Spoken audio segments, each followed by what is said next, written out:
The name of the subject is economics, लेकिन हम हिंदी में दो शब्द यूज करते हैं। फर्स्ट वर्ड इज अर्थव्यवस्था एंड सेकंड वन इज अर्थशास्त्र।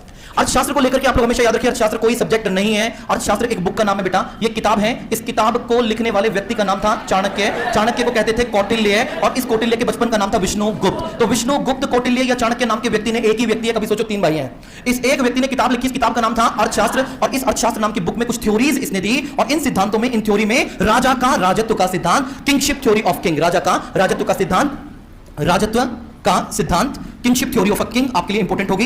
इसी बुक में इसने पॉलिटी यानी कि राजनीतिक व्यवस्थाओं के बारे में बताया। इसलिए हमेशा याद रखिए बेटा कि आप लोग जिस किताब को अर्थशास्त्र के नाम से पढ़ते हैं ना, अर्थशास्त्र is not a book of economics, it is a book of political science. ये राजनीति विज्ञान, राजनीति से जुड़ी हुई या पॉलिटिक्स से जुड़ी हुई एक बुक है। इसे आप लोग आज के बाद अर्थव्यवस्था से जोड़कर ना चले। इसमें अर्थव्यवस्था से जुड़े कुछ अध्याय जरूर आप लोगों को मिलेंगे, जैसे जनगणना का इतिहास, the history of census is a part of अर्थशास्त्र। जनगणना का इतिहास कहां है? अर्थशास्त्र में।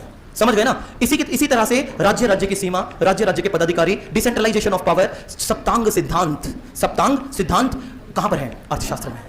किसने दिया? कौटिल्य ने दिया, चाणक्य ने दिया। तो चाणक्य कौटिल्य की इस किताब को तो एक तरफ रख दो। अब अगर मैं बात करूं अर्थव्यवस्था की बेटा, तो इस अर्थव्यवस्था में जो जनक या फादर हम लोग पढ़ते हैं, इस व्यक्ति का नाम था एडम स्मिथ। क्या नाम था बेटा?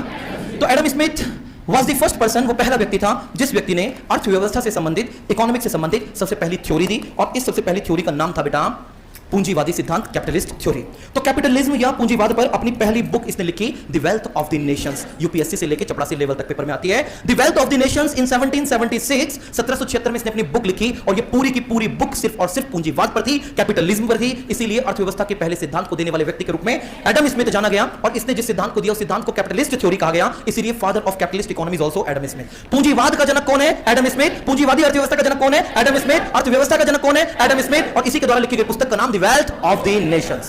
तो यहां पर इसका जनक निकल के बाहर आया। इस जनक ने बुक लिखी थी the wealth of the Nations, wealth of the Nations.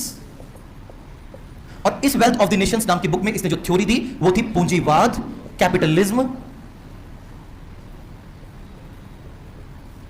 और इस कैपिटलिज्म की थ्योरी के साथ, इस सिद्धांत के साथ इसे पूंजीवाद का जनक, फादर ऑफ कैपिटलिज्म भी कहा गया। तो पूंजीवाद का जनक भी कौन हो गया बेटा? एडम स्मिथ हो गया। इसे आप लोग कॉपी करें, बनाओ फटाफट, 4 शब्दों में खत्म करेंगे।